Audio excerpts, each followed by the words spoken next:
camarades peuple d'Afrique, j'ai dit aux gens d'arrêter de provoquer Ablaye Diop. Mais ils n'entendent pas. Ils n'entendent pas. Frère, Ablaye Diop est en train de frapper l'Occident de la bannière la plus chirurgicale possible. Non, le monsieur il est fort. Chers camarades peuple d'Afrique, on va écouter monsieur Diop, le belé de Bamako. On va l'écouter, chers camarades peuple d'Afrique. Oui, je pense qu'il faut y croire. Il faut y croire. Je ne veux pas aller dans mille chemins. Nous-mêmes, au Mali, après le coup d'État, on a été approché par un pays dont je vais taire le nom ici, mais si on insiste, je peux le dire aussi, je n'ai pas peur, pour nous dire, écoutez, de combien de mois de transition vous avez besoin pour qu'on dise à la CEDEAO de vous foutre la paix contre une orientation qu'on nous voulait, qu'on n'a pas voulu prise, qu'on n'a pas voulu prendre. Jusqu'à présent, on est en train de payer le prix. Ça, c'est juste pour vous donner juste un élément pour réfléchir. Deux, moi, je pense que si on parle aussi d'intégration, je crois qu'Aurélien Agbenossi en a parlé tout à l'heure, nos pays ont fait près de 10 ans en train de lutter contre l'insécurité, ont tué nos gens par centaines, par milliers. On n'a pas senti la région. C'est vrai qu'il y avait les Nations Unies, mais l'Afrique a délégué. Ça, c'est notre responsabilité. Je ne blâme pas les Nations Unies qui sont venues, où il y avait beaucoup de nos frères, mais l'Afrique a délégué sa responsabilité aux Nations Unies, qui a des limites institutionnelles pour nous aider. Et on n'est pas venu.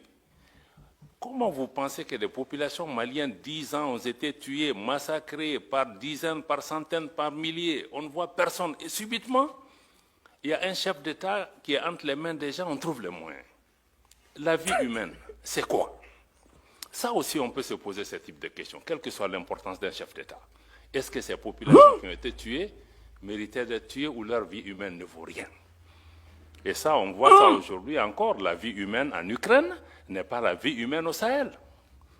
Là encore, je vais mettre en cause nos amis de l'Union européenne, tes anciens amis, où quand on se battait, on a négocié, vous et moi, avec d'autres de vos collègues pendant des années au Sahel. Il y avait la mission européenne de formation, il y avait ECAP, il y avait des militaires européens. On dit, aidez-nous, ils étaient en train de former nos gens, ils investissent des centaines de millions d'euros.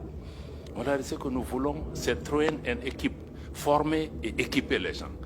Mais les militaires maliens qui étaient engagés dans les formations européennes devaient amener leurs propres munitions. Et on nous a toujours dit que l'Union européenne ne donne pas d'armes létales. Et ce qu'on donne en Ukraine, ce n'est pas des armes létales. Est-ce que la vie d'un Ukrainien vaut mieux que la vie d'un Sahélien? 2 poids, 2 mesures. Subitement, il y a la guerre en Ukraine, subitement, les armes létales sont autorisées. Et les Sahéliens qui sont morts par milliers, qui a ça sur la conscience de ne pas avoir fait ce qui est nécessaire, et de venir aujourd'hui accuser le Mali de dire oui, mais vous travaillez avec la Russie, vous ne travaillez pas avec moi, etc. Vous me tournez le dos. Question. Quelqu'un a posé la question, ancien partenaire, nouveau partenaire. Ça, je vais vous répondre, madame. Parce que les gens ont l'habitude d'utiliser ça, oui, pourquoi laisser un ancien maître pour un nouveau? Mais ça, je crois qu'il faut même sortir de la décolonisation mentale, parce que la Russie n'a colonisé aucun pays. Il ne faut pas comparer des choses qui ne sont pas comparables. On parle d'anciennes puissances coloniales qui ont des habitudes qui ne sont pas parties. Maintenant, nous cherchons la sécurité pour notre pays. On va là où on trouve, puisque les Européens vous dites que vous ne donnez pas d'armes létales. Le Mali, c'est qu'on a avec la Russie, ce n'est pas des prêts, ce n'est pas des dons, on achète. Ils nous vendent. On est parti avec les Européens, avec les Américains, on dit qu'on achète, ils disent qu'ils ne vendent pas. Mais vous voulez que je lutte contre Al-Qaïda, l'État islamique, avec des bâtons? Et subitement, en Ukraine, vous vous êtes rendu compte qu'il leur faut des armes pour se battre. Donc je pense que quand on fait ce genre de comparaison aussi, il faut qu'on se dise, non, nous on n'est pas dans ça. Avec chaque partenaire, on cherche ceux qui peuvent résoudre pour le moment donné. Si c'est la Russie qui peut m'aider sur le plan militaire, je ferai. Si demain, c'est les Américains qui font mon affaire sur le plan économique, je ferai.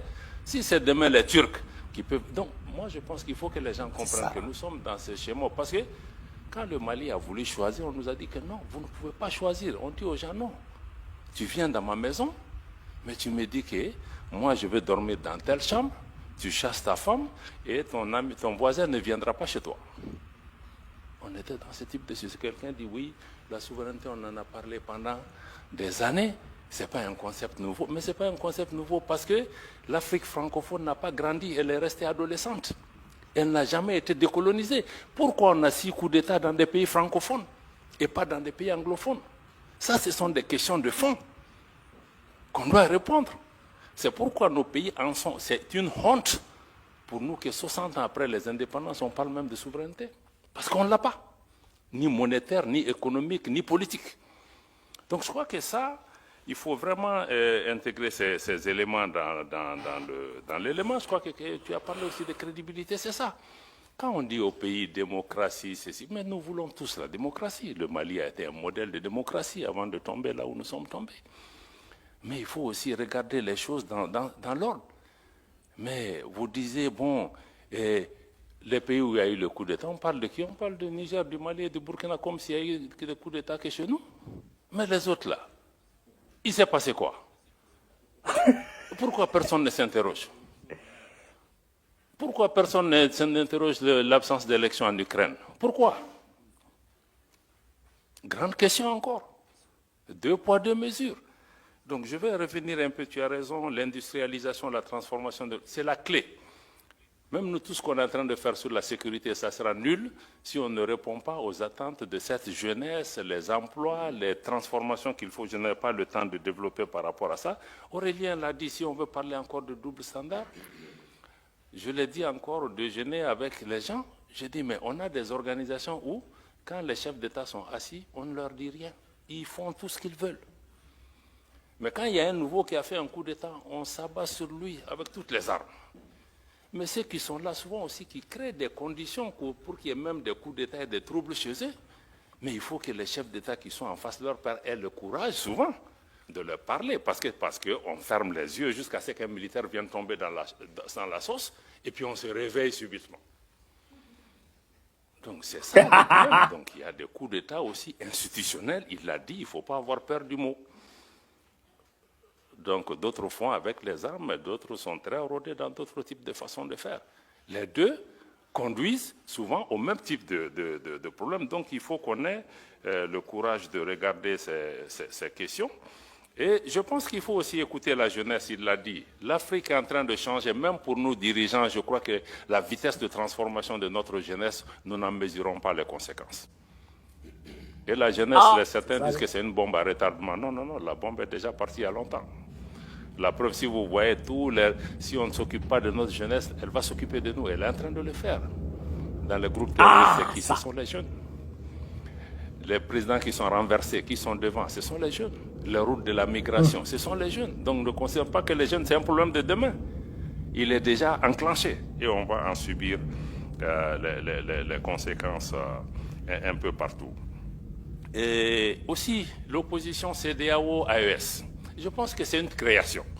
Moi, je trouve même que c'est une création de certains responsables de la CEDEAO. Parce que quand nous, on a créé l'Alliance des États du Sahel, la charte du Liptako-Gourma le 16 septembre 2023, vous allez lire le préambule, il réitère l'attachement des 3 pays à la charte des Nations Unies, à l'acte constitutif de l'Union africaine et au traité de la CEDEAO. Pourtant, les 2 sommets de la CEDEAO qui ont suivi, ils ont dit non, non, non, ces gens, ils veulent casser l'intégration, ils ne veulent pas de ceci, ils ne veulent pas de cela, c'est une organisation fantôme. Donc, on a créé un antagonisme qui n'avait pas lieu d'être. Parce que pour des pays qui veulent casser l'intégration, on n'avait pas besoin de citer la CEDEAO, on allait juste prendre notre chemin. Donc, moi, je pense que c'est quelque chose qui a été fait et qui nous a amené un peu dans des erreurs jusque là où nous en sommes aujourd'hui. Les sanctions aussi, il faut revenir à ça. Je crois que quelqu'un en a parlé ici. Pourquoi les sanctions n'ont pas marché? Ça n'a pas marché parce que l'objectif des sanctions dures qu'on a vues, fermeture des frontières, des banques, etc., et privation des denrées de première, l'objectif c'était de faire tomber les nouveaux régimes en faisant de la population des boucliers humains que la population va descendre dans les rues. Je connais des chefs d'État qui ont dit dans les sommets que vous mettez une sanction comme on a fait au Niger, je vous donne ces 2 semaines maximum, ça va s'écrouler. Ça ne s'est pas produit. Donc moi je pense qu'il faut, quelqu'un l'a dit, sanction aussi ne veut pas dire ostracisme. Quand on sanctionne, il faut un engagement. On peut être exclu d'une organisation, mais ça ne veut pas dire qu'on ne doit pas parler à ceci. Notamment les secrétariats de nos organisations, le secrétariat de la Commission de l'Union africaine, le secrétariat de la Commission de la CEDEAO, même l'UEMOA. L'UEMOA, ce n'est pas un secret. Moi, j'ai vu le président de la commission de l'UEMOA n'a jamais voulu rendre visite au Mali en disant que nous, il n'a pas reçu d'autorisation pour le faire. Mais quand on est même suspendu, toi, tu es secrétaire. Parce que quand on est suspendu, je vous dis, on est obligé de payer nos cotisations. Donc ça veut dire que le président de la commission, je le paye. Il est obligé de venir au Mali, de regarder c'est quoi la situation. Donc je pense que toutes ces séries d'erreurs doivent pouvoir être évitées de mon point de vue. Notre sœur journaliste de Africa, il a dit l'accès à la mer. Vous savez, l'accès à la mer n'est pas une condamnation à mort. L'enclavement. La Suisse est un pays enclavé. Deuxièmement, nos pays ont vécu des années après les indépendances, avant la création de ces organisations. Nous avons des modalités. Nous avons même des modalités bien avant ça. Donc, quels que soient les cas de figure, je crois que ce soit sur le plan bilatéral, que ce soit entre l'AES et la CEDEAO, on va devoir trouver des modalités, c'est ce que j'appelle des modalités de vivre en commun. Comment les gens vont aller et venir, comment on va sécuriser, comment on va se marier, comment on va faire ceci, ça. Donc je pense que ça, on ne peut pas nous faire peur avec ça. Deuxième élément, si un pays côtier peut te taper la poitrine, c'est parce que tu as des pays enclavés en face, qui sont tes clients. Ça c'est clair. Parce qu'autrefois, nous, on pensait que c'est le Mali qui dépendait des pays côtiers, mais aujourd'hui, tous les pays où il y a des ports, ils sont tous à Bamako représentés en compétition. Parce que je peux décider d'utiliser Cotonou. Si Cotonou me fatigue, je vais aller à Dakar. Et il me faut... Donc, moi, je pense qu'être enclavé aussi, bon, c'est une contrainte physique, mais ce n'est pas une condamnation à mort. Les pays qui ont investi des milliards de dollars, qui se sont endettés pour renforcer les capacités de leurs ports, mais si nous, on n'utilise pas leurs ports, ils vont aller où? Donc, quelque part, on va devoir s'asseoir avec lucidité, pragmatisme et trouver des solutions. Donc, moi, je crois que ceux qui disent aussi qu'on va venir, nous, je pense que notre président était très clair l'autre jour. Il a dit que nous, on a pris un chemin de non-retour, il faut que les gens intègrent. Mais je crois que les gens ne prennent pas encore au sérieux, il faut qu'ils le fassent. Mais posez-vous la question, et s'ils ne reviennent pas? Question. Quelle est la réponse? Donc, je crois que prenons les deux options et disons-nous, on est tous des hommes politiques. Je crois que toutes les options peuvent être possibles, mais posons-nous aussi l'autre. D'ailleurs, je pense que notre frère du Maroc l'a indiqué, que bon, il y a d'autres initiatives qui viennent. Le Maroc a mis en place cette initiative royale. Ça veut dire qu'on a la CEDEAO, on a d'autres mécanismes, on a d'autres offres. Comme pour les partenariats, là, je crois qu'il y a plusieurs offres, hein, que personne n'ait l'arrogance de penser que je suis la seule voix. Et après tout, nous sommes des pays qui ont existé avant ces organisations. Et donc, je pense qu'il faut que nous intégrions vraiment ces éléments. Madame la journaliste qui est au fond, je pense que je ne vais peut-être pas vous répondre parce que le frère qui est là, qui parle au nom de la société civile, a certainement pris en charge une bonne partie de la question. Mais souvent, on peut juste vous demander où est-ce que vous étiez quand les Maliens mouraient par centaines de milliers à Tombouctou, à Gao, à Kidal, hein, et dans la région de Mopti. Personne ne leur venait au secours. Est-ce que vous êtes interrogé comment ces gens mouraient? Est-ce que ces grandes organisations se sont occupées de ça? Donc je pense que nous considérons que nous sommes vraiment, nous passons des difficultés. Personne n'a dit qu'on veut installer des dictatures militaires, etc. Mais on a dit qu'on est en train de construire un État, de créer des conditions pour un retour à l'ordre constitutionnel apaisé et sécurisé. Mais on est dans un contexte aussi géopolitique extrêmement tendu où des forces travaillent au quotidien pour nous renverser, pour créer des problèmes dans nos pays, y compris en utilisant la presse, la société civile. Au quotidien, le Mali est en train de démonter des tentatives de déstabilisation. C'est quotidien. Je n'invente pas la chose par rapport à ça. Donc, en résumé, vraiment, c'est dire que nous, l'initiative de l'AES, c'est que vraiment nous voulons compter sur nous-mêmes pour nous en sortir. Ça ne veut pas dire qu'on n'a pas besoin des autres, ça ne veut pas dire qu'on ne veut pas faire de partenariat, mais on est sorti du paradigme où on pensait que c'est l'ancienne puissance coloniale, c'est X, Y, s'il ne me vient pas en aide, je vais mourir. Mais il faut que nous aussi, on regarde en nous-mêmes quelle est notre valeur. Parce qu'on nous a mis dans la tête qu'on est pauvre et nous-mêmes, on est convaincus qu'on est pauvre. Et ceux qui nous disent qu'on est pauvre, ils sont chez nous, même si on les chasse, ils ne vont pas. Donc, quelque part, il faut que nous-mêmes, on change notre regard sur nous-mêmes. Peut-être qu'on n'a pas tout, mais si on changeait la façon de faire, les règles du jeu, si on arrivait ne serait-ce qu'à transformer certaines choses, mais on peut créer des valeurs, ces valeurs peuvent profiter aussi à d'autres. Donc l'AES, nous voulons pouvoir regarder un peu chez nous. On sait que ça sera dur, très dur. Parce que si tu veux compter sur toi, il y a un prix à payer. Et tous les jours, on nous fait payer. Il y a même une guerre économique aujourd'hui contre nos pays. Pour juste montrer que l'exemple, l'expérience ne va pas réussir. Bon, moi je parie aussi que c'est à nous. La réussite ou pas de l'AES ou de toute tentative en Afrique, c'est entre les mains des Africains. C'est à nous. Donc je ne fais pas de promesses aux gens que ça va réussir, ça ne va pas réussir, c'est à nous. Si on décide qu'il nous faut nous unir, il faut nous réveiller, il nous faut serrer la ceinture, bon, ça va réussir. Mais si on pense que c'est Paris, Washington ou Bruxelles qui va décider de notre sort, bon, naturellement, on peut attendre encore. Voilà.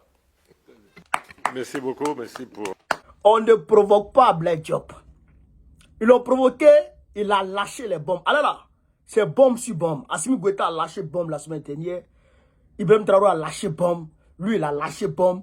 Le ministre de l'économie, lui aussi, il a lâché bombe.